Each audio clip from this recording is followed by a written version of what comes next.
अगर आप paper setter होते या नॉट इवन पेपर सेटर, हाँ हाँ अगर आप पूरे यूपीएससी को हेड कर पाते, जी।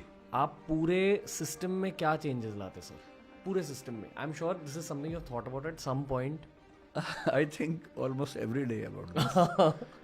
क्योंकि देखिए, पहली बात, यूपीएससी सच में एक बहुत ही शानदार इंस्टीट्यूशन है, इस पे कोई मतलब किंतु परंतु का मामला नहीं। आप ये जानते हो कि आप देश के एक बहुत बड़े इन्फ्लुएंसर हो इस डोमेन के। आई नो, तो जो आप बोलोगे, मैं बहुत सोच समझ के बोल रहा हूँ जी। और मुझे ये भी ध्यान है कि 2014 के मूवमेंट में मैंने यूपीएससी के खिलाफ खूब जम के बोला था, कई टीवी चैनल से बोला था, कहा था कि UPSC is not a divine institution. मैं अपनी बात पे कायम हूँ, डिवाइन नहीं है। पर यह बात सही है कि UPSC is one of the best institutions of the country. क्योंकि क्या होता है, जब आप सिस्टम चलाते हैं तो दिक्कतें अलग होती हैं। सिस्टम को क्रिटिसाइज करना बहुत आसान होता है। Since I am running an institution of my on, हम लोग 1500 लोग काम करते हैं दृष्टि में, हम लोग मिलकर चलाते हैं इंस्टीट्यूशन। क्या होता है कि आलोचना करना इतना आसान काम है, आप कोई भी एक लूप होल ढूंढेंगे, आलोचना कर सकते हैं। पर सिस्टम को चलाना इस तरह से कि उसमें एक भी लूप होल ना हो, बहुत मुश्किल काम होता है। So when I empathise with the members of UPSC as well, तब मैं ये बात कहना चाह रहा हूँ, जनरली वो कोशिश करते हैं चीज़ें ठीक रहें, एक्सेप्ट कभी कभी उनके कुछ मेंबर्स की राय ऐसी होती है जिससे हम एग्री नहीं कर सकते।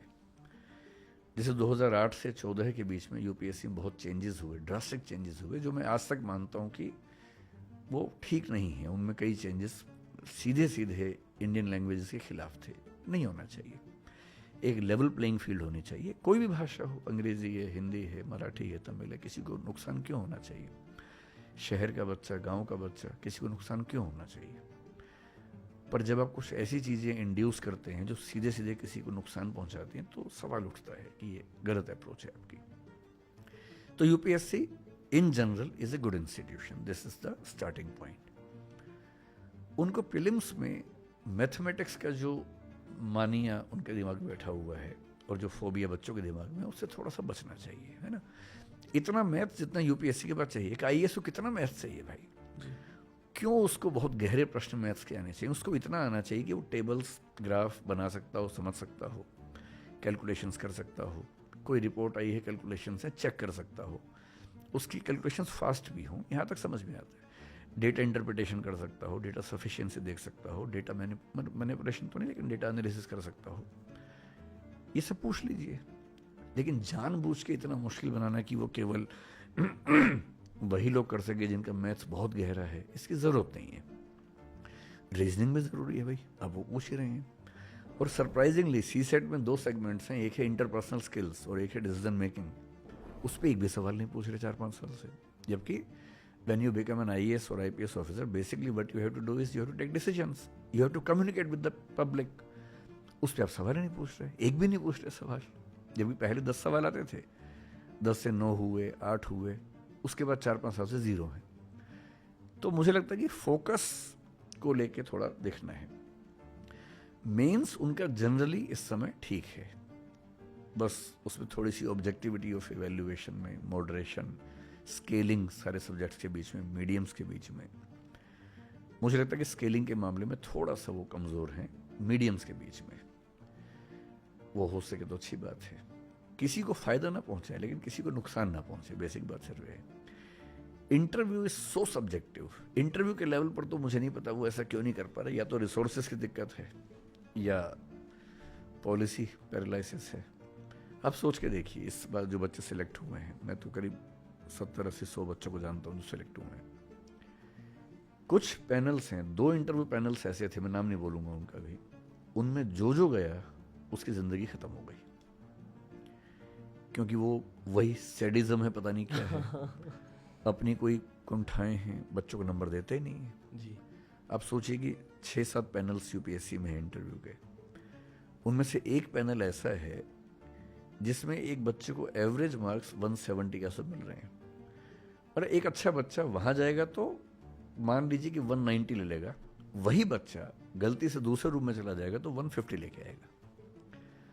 और 40 नंबर का डिफरेंस यूपीएससी का मतलब होता है कम से कम 400 रैंक का डिफरेंस। एक नंबर पे 10-10 रैंक होते हैं यूपीएससी में, इतना सब्जेक्टिव है। फिर मैं वो कहूँगा, वो कोशिश करते हैं, वो मीटिंग्स करते हैं, अच्छा, एवरेज सब पैनल्स की ऑलमोस्ट सेम आ जाती है, बस डिफरेंस का है डेविएशन में। अगर एक बोर्ड में सबको 160, 180, 160, 180, 170, 170 मिल रहे हैं और दूसरे में 130, 210, 125, 205 ऐसे मिल रहे हैं, एवरेज सेम आ गई जी।